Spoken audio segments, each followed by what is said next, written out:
All right. You will see the screen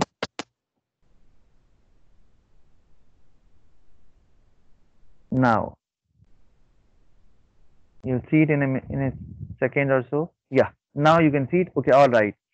So we were actually in the process of completing chapter number 8. All right. So Excuse me, sir. yes. अस्सलाम वालेकुम sir. Um, sir वो screen नहीं मुझे show हो रही sir. I think then because screen is anybody else who cannot see the screen. Chapter 8 external factors show that हो रही है, हमको तो शो हो रही है. हो रही है तो आप जुनीर ऐसा करो कि दोबारा आओ फिर तो आपको हो जाएगा आपके इंटरनेट का इशू होगा लेकिन दोबारा अगर आओ तो आई गेस ये आपको या तो थोड़ी देर में शो होगी या फिर अगर नहीं होती तो सर आ गई है. चलो भाई सर ना आ गई है. ओके थोड़ा वेट कर लिया करो आ जाया करेगी अच्छा okay all right so let's start now so this is about chapter 8 external factors that influence business activity and we are in the process of completing this chapter we have talked about technology as an external factor which can have an impact on business activity, positive or negative. Then we talked about government as well as an external factor. So government passes laws. There are laws related to employment practices. There are laws related to wage. There are health and safety laws. There are laws regarding trade union as well. So this is government, and we are done with it as an external factor. And it definitely has an impact on business policies and activities. Then we talked about laws and competition as well. So we were in the process of completing that segment of the government part as an external factor. Laws and competition. Okay, now today we'll talk about. I told you earlier that there are laws which protect competition. So laws are there which actually are against forming monopolies because they are not good for the economy. They are not good for the consumers as well. So we did talk about it and their impact on businesses as well. We did that earlier. Now we'll talk about if you see the cloud on the picture, it's written laws and competition, laws of related to competition. They are there to avoid anti-competitive practices. So today we'll talk about what are those anti-competitive practices which can exploit consumers and which may not be good for the economy as well. So let's talk about them and then we'll move on to our other next external factor that is social influences. So let's talk about anti-competitive practices, why government impose laws. Uh, let's see, let's have a look. All right. Yeah, here we go. Now you can see anti-competitive practices or we can call it uncompetitive practices as well. So all those if we define it we'll say let me write it for you just here what are okay actually let me write it these are the activities which restrict competition which are against the competition which restricts competition in the market that market could be a region that market could be a country right so it means all those activities which restricts competition or which are against competition they are called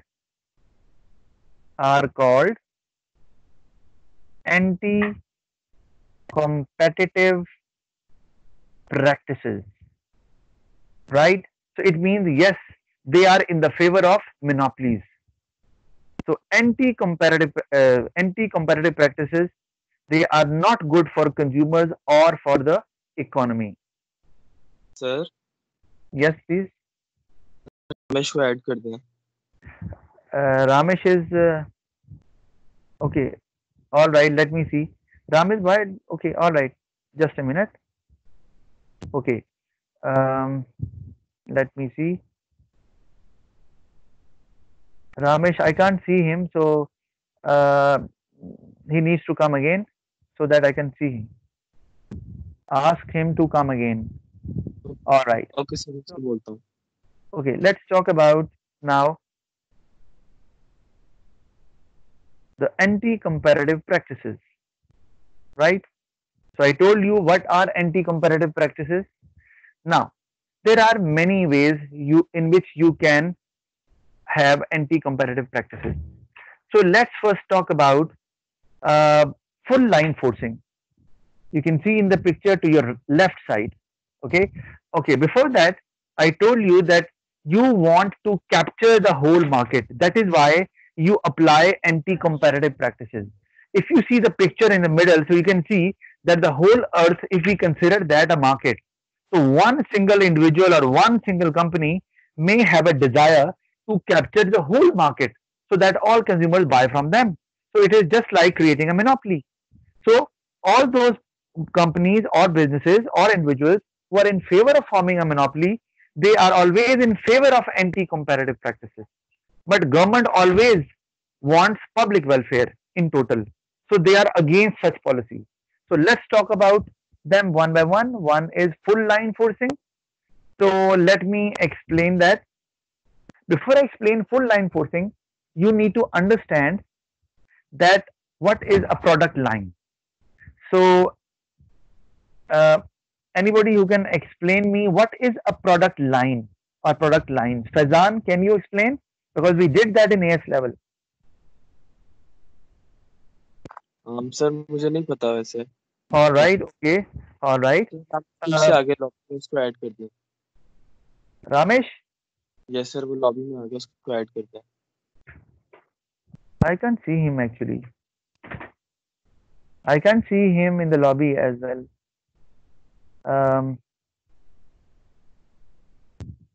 Because he's late as well. So, okay, why doesn't he come with school ID? Huh? It will be easier. You won't be requiring my permission in that case. I can't see him. Sorry for that, but I can't help it out. Okay, all right. Let me carry on with my lesson. That is full line forcing. See the picture to your left side. Okay. So now, okay, I was asking about what is a product line. Abdul Jabbar, can you answer me? What is a product line? Abdul Jabbar. Sir मैं बताऊं शायद. Okay, all right. Yes. Sir जब एक company काफी सारे products एक ही company अपने group के अंडर बनाती है, फॉर एग्जांपल नेस्ले है, तो वो सारे जितने भी अपने प्रोडक्ट्स एक ही ग्रुप के अंदर बना रही है तो उसकी प्रोडक्ट लाइन होगी. All right. Okay. Very good. Thank you, Munir. Product line means that a business can deal in different types of products, but having the same brand. So it means that we'll say that the business is having more than one product line. Okay. If I say Pepsi, so Pepsi, the soft drink bottle is one product line of the company Pepsi. But Pepsi does not deal with cold drinks or soft drinks only.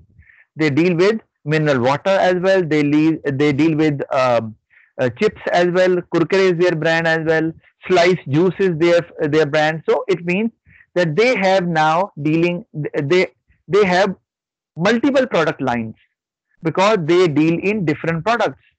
Okay, remember, it's not about that you are producing a product with some variety. It's the same product line. For example, if I say Lay's masala or Lay's French cheese or Lay's herbs and something else, so it means this is the same product, but now you are coming up with different variations. I'm talking about product line. Excuse me, sir. Yes, please. इसमें Unilever और P&G की आ सकती है example? Absolutely. Unilever and P&G, they deal in various products, product lines, I must say.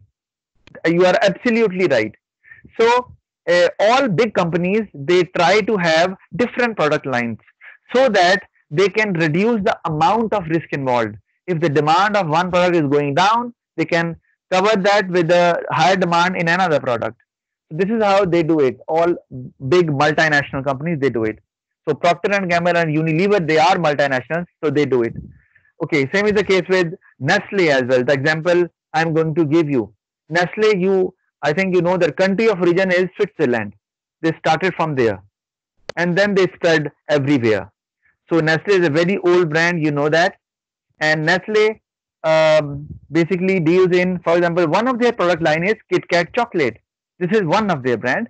Then they have Cerelac as well. You know that this is a cereal for younger children like babies. They use it. It's very popular. Same is the case with Nescafe coffee as well. Their mineral water, Nestle as well. Nestle yogurt is there. Now they have flavored yogurt as well. Maggi noodles. So it's very popular. In fact, it was very popular in India, not in Pakistan actually.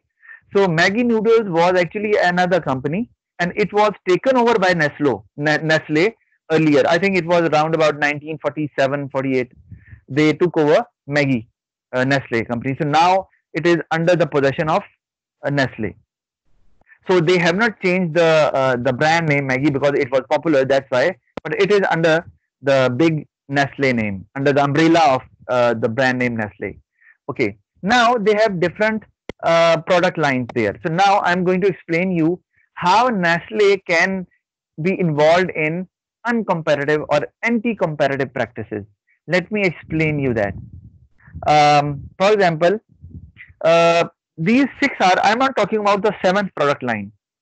Right now I'm talking about these six product lines. There are others as well, but to keep it short, the example, I am just taking six of them. These are very popular brands. Now, if Nestle says, and all shopkeepers, they want these brands to be there in their shelves, because whenever people come to visit their shop, they always demand these brands: Nescafe, Cerelac, Kit Kat, mineral water, yogurt, branded Nestle. Okay. So now, if they say now there's a new product, it's a recent product launched by Nestle. That is basically, do you know what is it? That is Nestle sausages. So Nestle sausages is actually a recent product of Nestle. So if Nestle says that, okay, you have to keep Nestle sausages as well. Although you know that there are sausages of other brands already available in the market.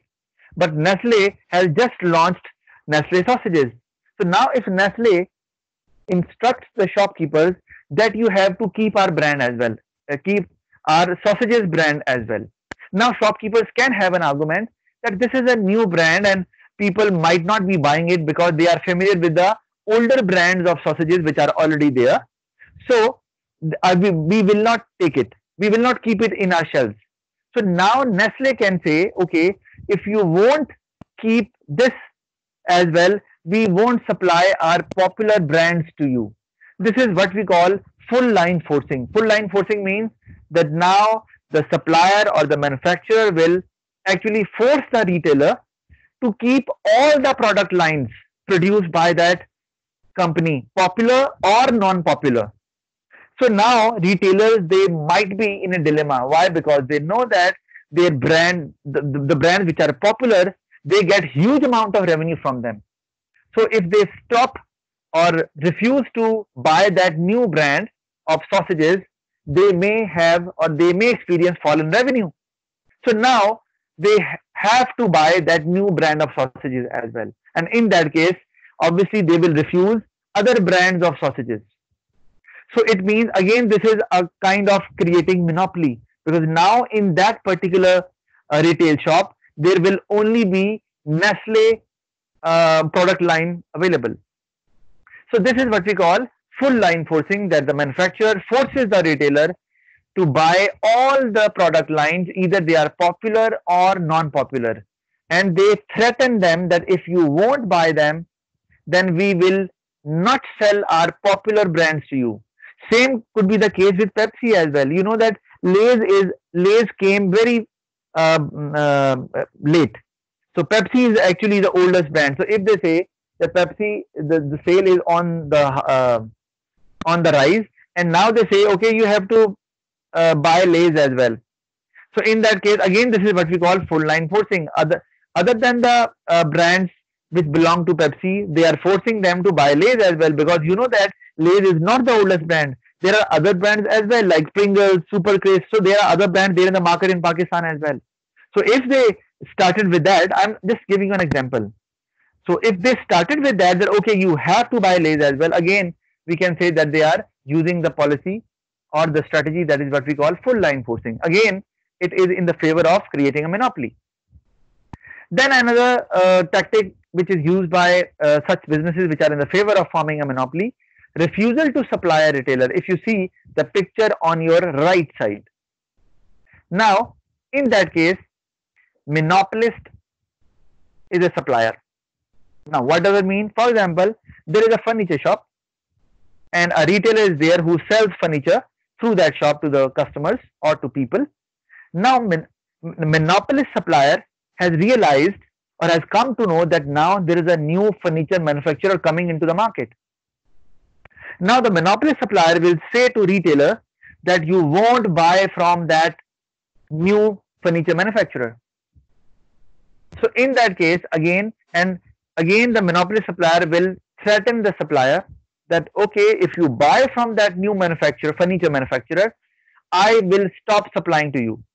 Now retailer knows that all retailers, they get furniture from the same supplier who is having the monopoly right now, and people are buying from them. So it means it's popular.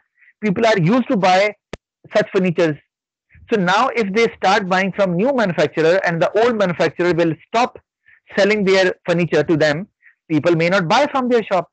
They will start buying from some other shops, because I told you monopolists may have a good quality as well. Why? Because they are able to achieve economies of scale, their cost is so low, they can spend money on research and development.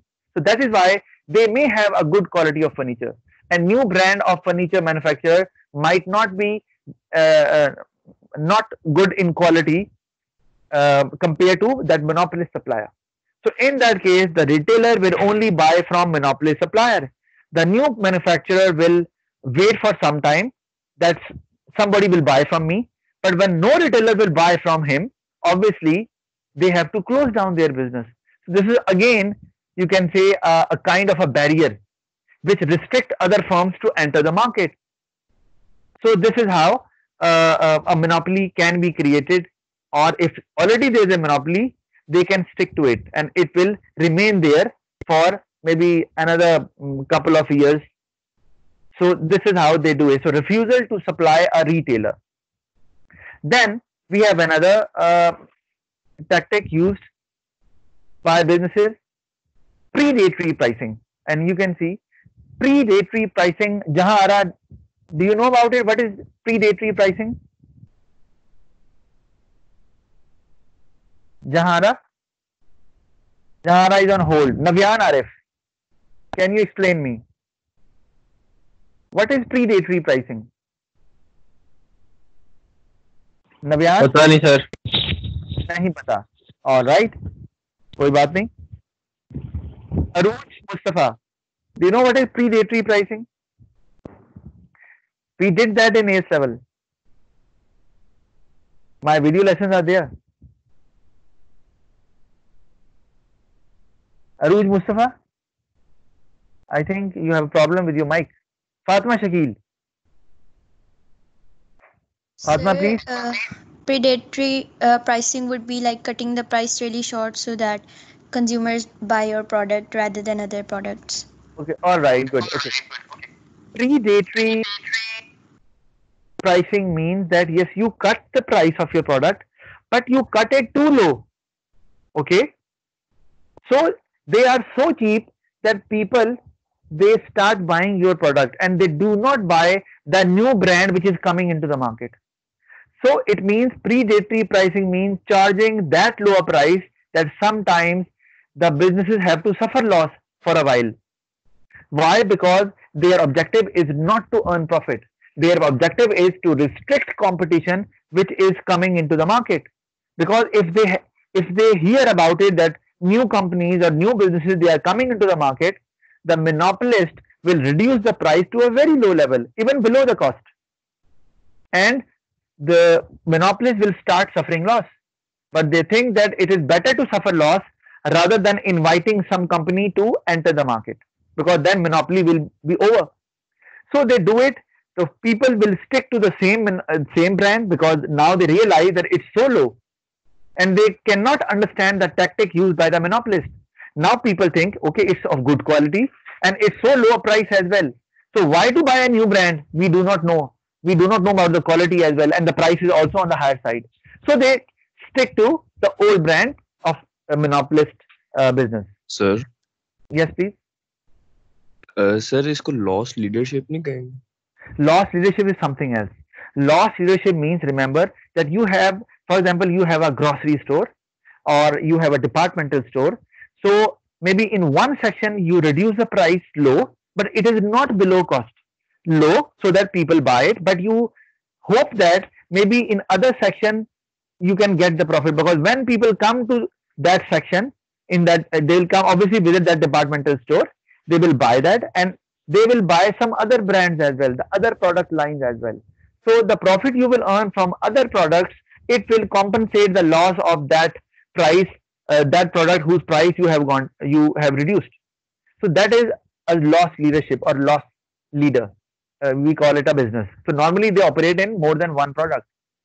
So predatory pricing is, we are talking about one particular product, and it's about charging a price so low that it goes down or it goes below the cost, and you start suffering loss. And the purpose is to restrict competition. All right. And here in case of loss leader, the purpose is to increase the sales of the product in other section in such a way that it will compensate the loss of the other product whose prices you have reduced. Okay. Now, so predatory price. Sir, Yes, please. Sir ये predatory pricing and dumping ये एक ही चीज है, कोई difference? Yes, you are right. Absolutely, you can say, because dumping, again, multinational companies, they enter developing countries and they reduce the price to a very low level so that people start buying from them. So all local businesses will be destroyed, and obviously there will be a monopoly created by that multinational company. So once they capture the whole market because of that predatory pricing, then they start increasing the price, because now they know that they are the only one who is there in the market. So you are right. It is similar to dumping. Very good. Then we have market sharing agreement again. All right. Market sharing agreement. So I have written that, and I told you that there is a term there we'll discuss later, that is forming a cartel. Now, market share agreement, one of the example of that or such agreement is a cartel. Cartel is, for example, there are 10 businesses or 20 businesses there, and they join hands. They join hands in terms of price. They say, we will not compete on price basis. When I use this term that they say we won't compete on price basis, it means they won't change the price. So intentionally they set the price high. Okay, so all set the same price, and which is on the higher side, right, in order to exploit consumers. Now there is a competition there, but actually there is no competition. Why? Because whenever there is a competition, consumers get the benefit in terms of lower prices.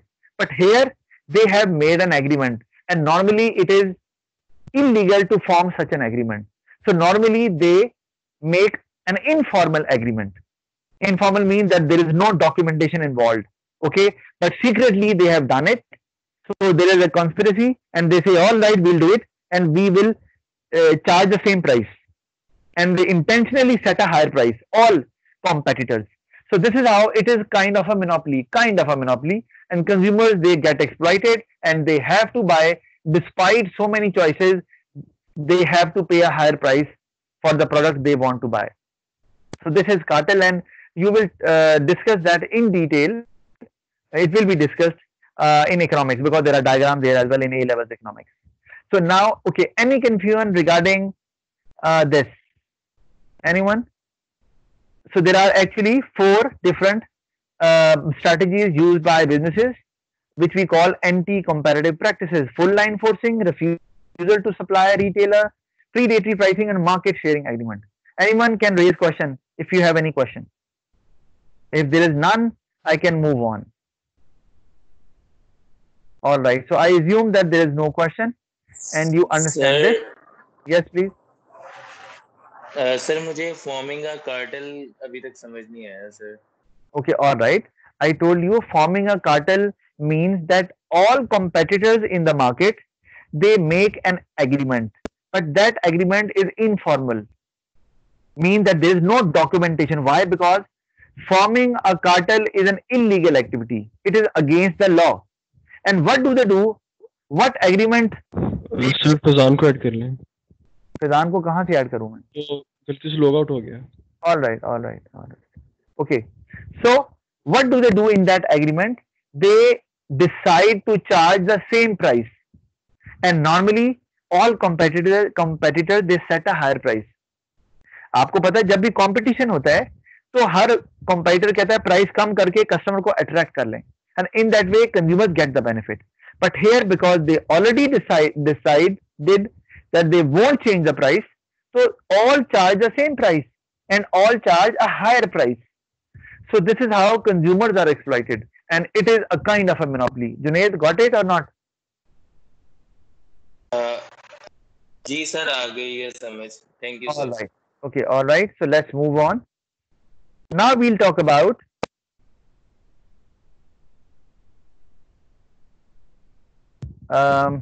yes. So we have talked about now the government, right? Government and external factor. We have discussed all laws which are there in your syllabus. Okay, now we'll talk about the third external factor, that is social influences. You can see that social influences.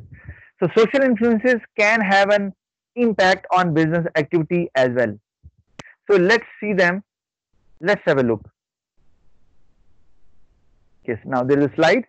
So social influences on business activity. Let's see them one by one. An aging population. Now in many countries, do you know what is it, aging population? Let me ask few of you. Aisha, what is aging population?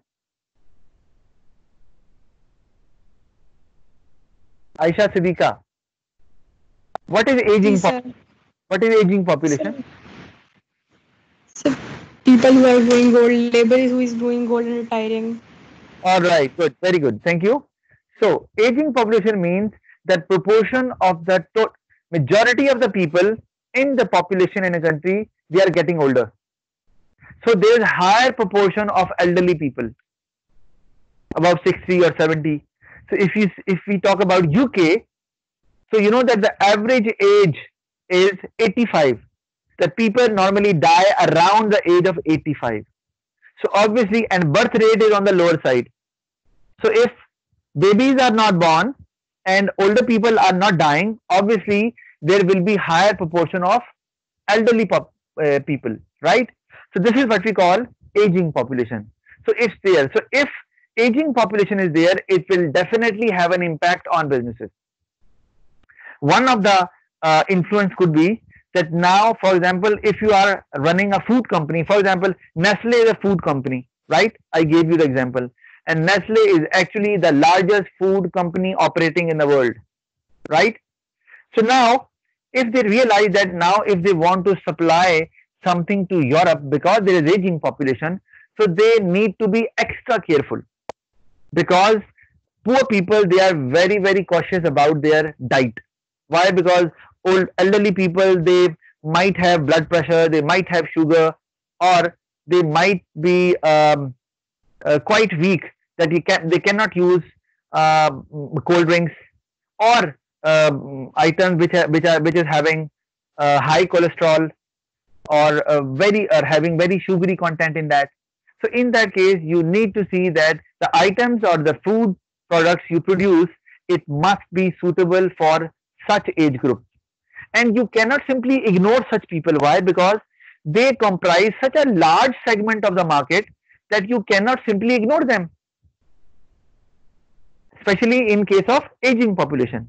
In Pakistan, maybe older people, because we are actually the second youngest population in the world. So that is why aging population issue is not there in Pakistan. But in other parts of the world, it's there. So you have to consider that group. You cannot ignore them, because you have to earn a huge amount of revenue by targeting such a segment. Similarly, if you are actually manufacturing clothes, again you need to see that, because older people always look for comfort. They do not go for design, right? or either they look attractive or not. But for example, there is actually a very fancy dress there, but an old female will not like to try it or like to buy it because it will not actually make them feel comfortable. For example, in winter season, some younger people may like to buy a fancy dress which is not that warm and which will not protect them with intense cold, right? But still they'll buy it. Why? Because they want to look good. But in case of older people, their comfort is first, right? Their top priority. So they won't like to buy that fancy dress. Similarly, so it means you have to be very cautious while producing or targeting, producing products for such people or targeting such segment of the market. Otherwise, you won't be able to sell. Secondly, so either it is clothes or it is cars or food products, whatever it is. So then we have changing role of women. Now you know that now the women, they are becoming career oriented, and it's there in Europe as well. So women, they pursue their career, right? So it means now you have an opportunity to hire females as full-time workers. Earlier, maybe females were considered as housewives only, and obviously if they used to do some job, it was part-time. Now businesses need to realize that even in Pakistan, females are pursuing their professional career and they want to excel in that career, right? And that is why if I talk about actresses or players or singers, they normally like to get married late so that they can pursue their career easily and they can become successful as a professional. So in that case, now you have an opportunity to hire females as well. So do not only target one section of the society, that is male, because now you have an opportunity to hire females as well. So again, you have an opportunity there, and you might get more competent females than males.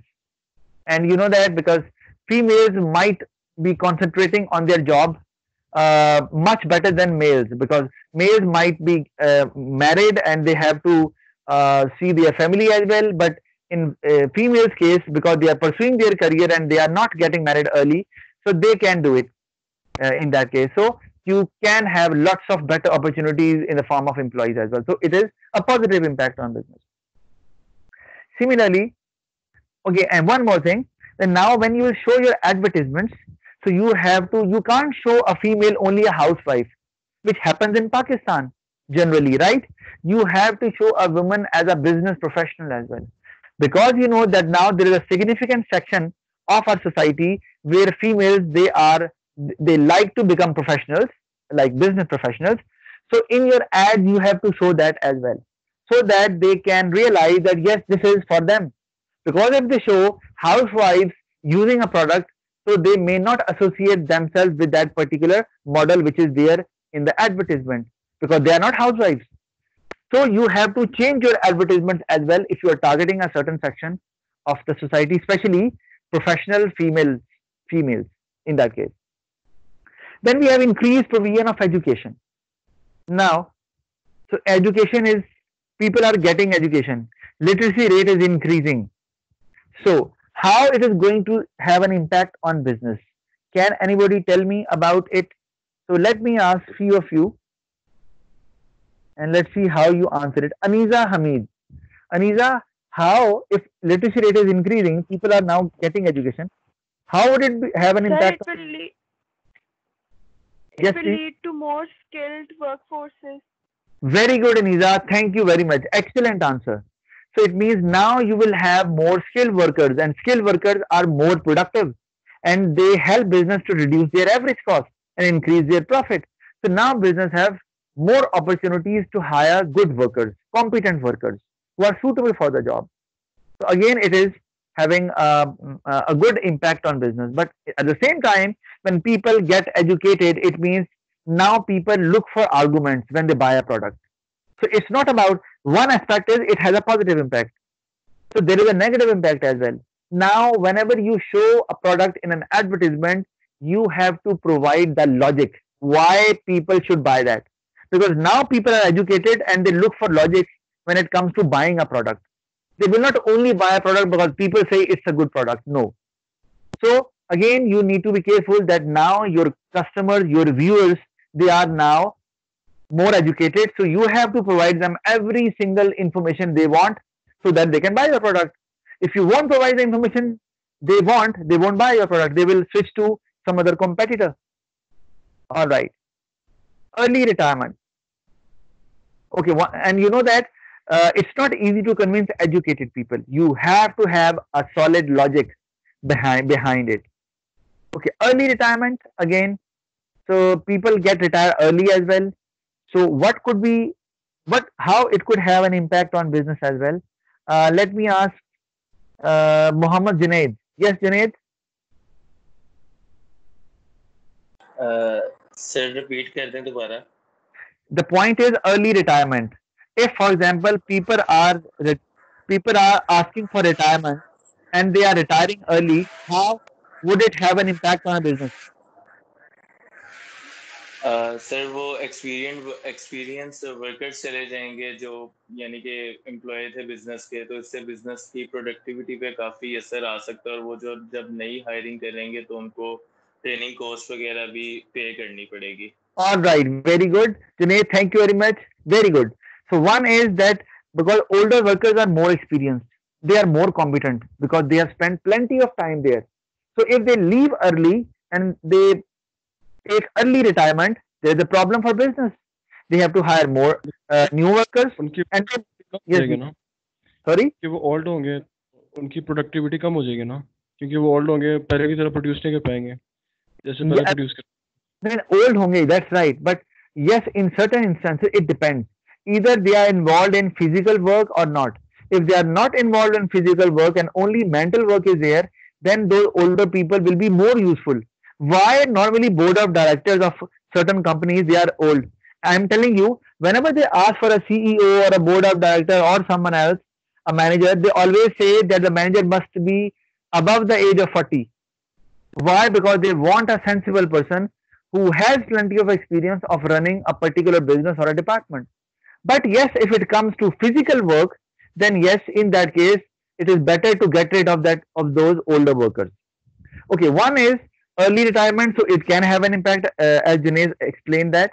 The other is when you take early retirement, what is the purpose? The purpose is you want to get relaxed. You want to enjoy leisure time. You want to spend your time now because you realize that now I was so busy in my professional life that I was not able to give a time to myself and to my family. So now we'll enjoy holidays, we'll have a trip all over the world along with my family. So in that case, obviously, then there are new opportunities for businesses because it means that people are getting early retirement. Now there are demand for holiday resorts, tourist spots, restaurants, right? Why? Because cinema houses, public parks, because these people would like to enjoy their life now. That is why they have asked for early retirement. So there is a new business venture for business for people. They can start new businesses and target such people as well. All right. Then we have rising divorce rates. So yes, rising divorce rate is there in Pakistan as well. It's there now, especially working women. They ask for divorce because they know that they are independent and they earn enough money that they can survive easily. So if rising divorce rate is there, how it could have an impact on businesses? Mahnoor Yazdani. Mahnoor, can you answer my question? Please, sir. Yes, can you answer my question? Sir, I think कि अगर जैसे divorce होगी and women would have to earn money to take care of their household, तो फिर businesses would have to provide them with the jobs. Okay, all right. Okay, if divorce is there, so it is possible that there might be a single parent and female is there to take care of her son or daughter who might be very young. So in that case, they might look for a part-time job. Secondly, they might not have enough money, So the market may require some cheaper products as well.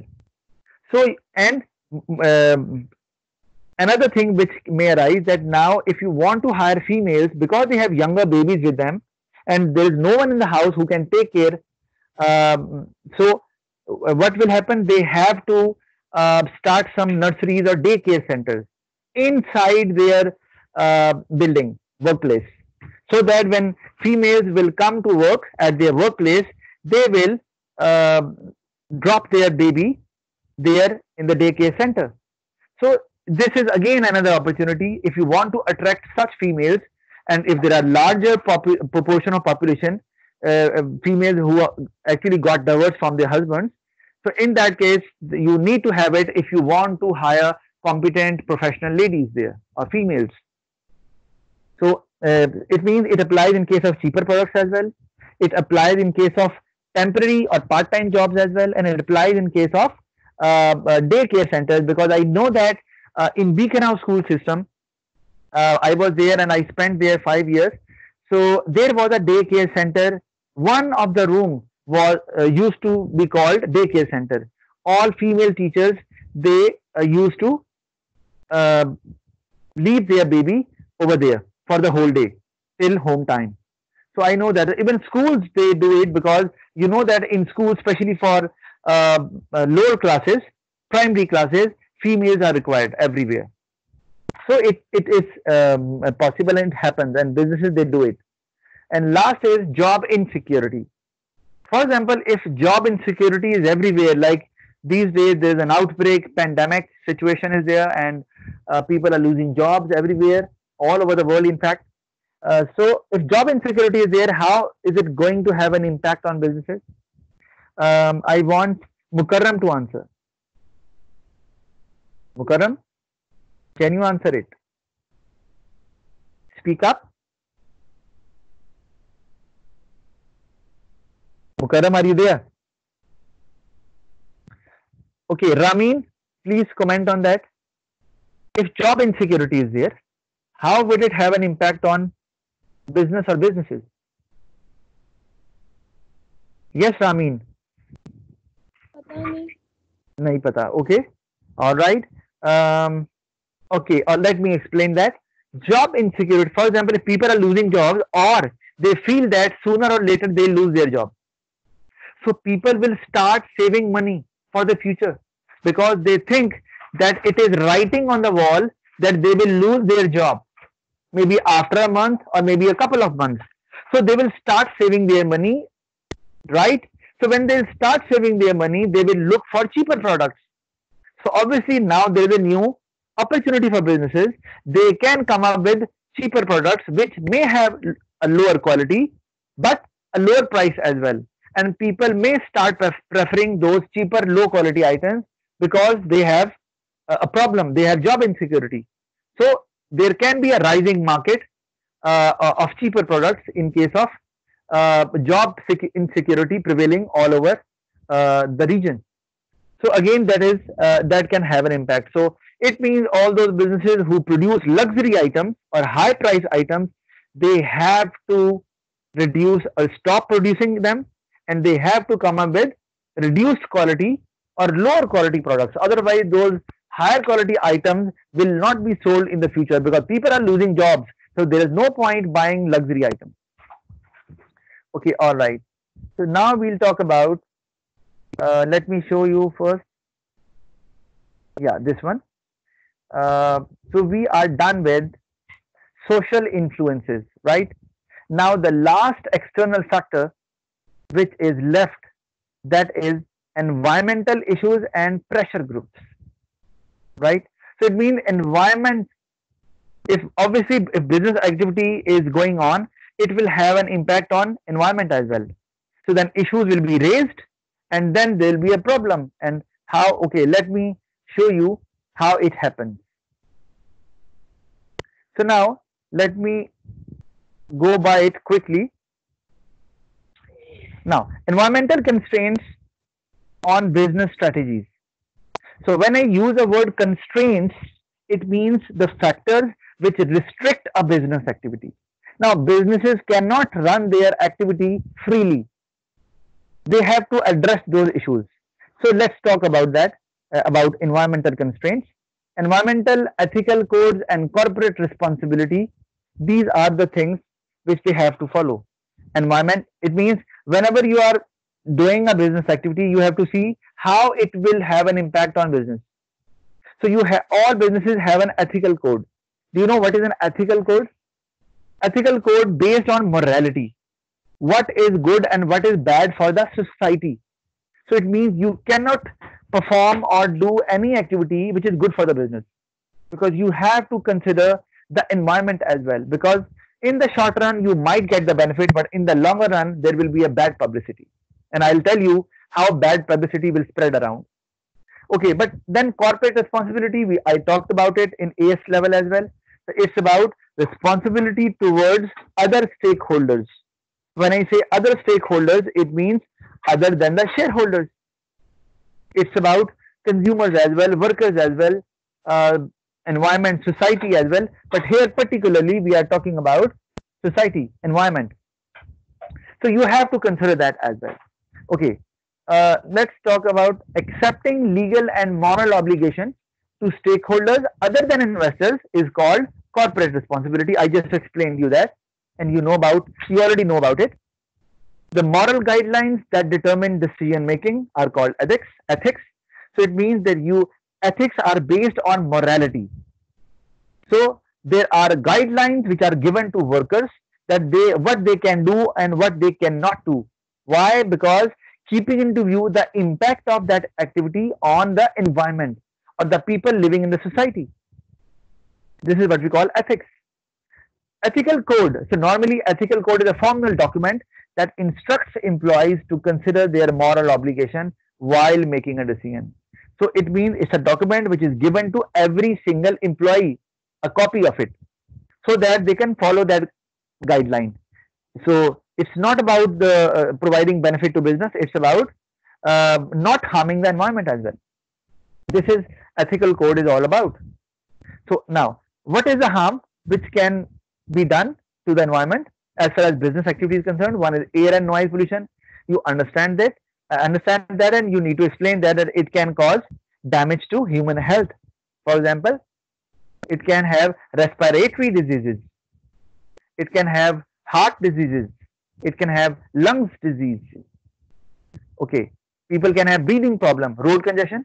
Obviously, all people, they are moving towards their destiny. There are many people who are your employees. They have to reach that workplace. So there will be traffic jam. And other people, they might have a problem as well. You know that even in city school, you know that at home time what happens. People who are maybe trying to reach their home, they can't do it. Why? Because there are lots of parents having their cars on the road waiting for their children. So it means it can have an impact there as well. So that is why city school, they have their guards there on the road, and they look very efficient, and they try to remove the hurdles which are there, and so that no traffic jam will occur. Then emission of gases, again it is related with pollution, you know that. So a lot of carbon comes out of the exhaust pipe of the cars, and it pollutes the environment as well. Now there are electric cars as well. So, and the other parts, in other parts, it is becoming popular, not in Pakistan these days, but it may get popular maybe sooner or later, just because of that it will not pollute the environment. Exploitation of scarce natural. So that is why you know that now all famous brands of cars, they are now moving towards electric cars. Why? Because they are now considering the impact of that on the environment. So that is why they are moving towards it. Exploitation of scarce natural resources. I can give you an example. Think about tissue paper. You know that how tissue paper is made.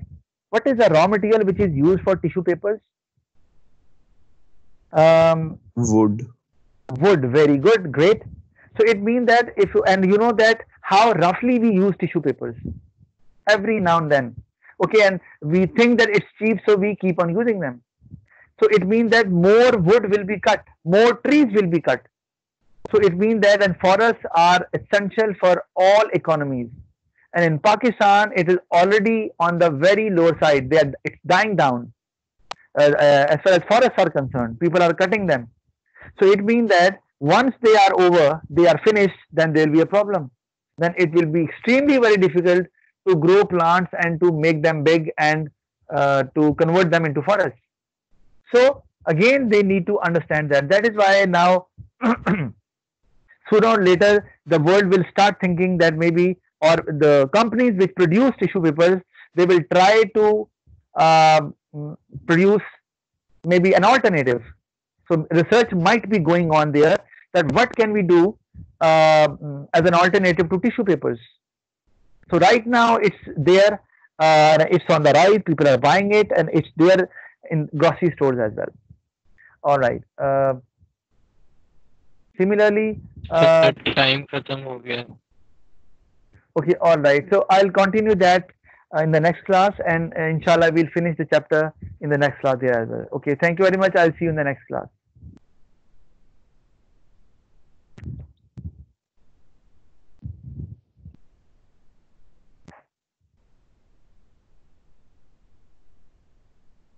Sir वो answer का भी बता देते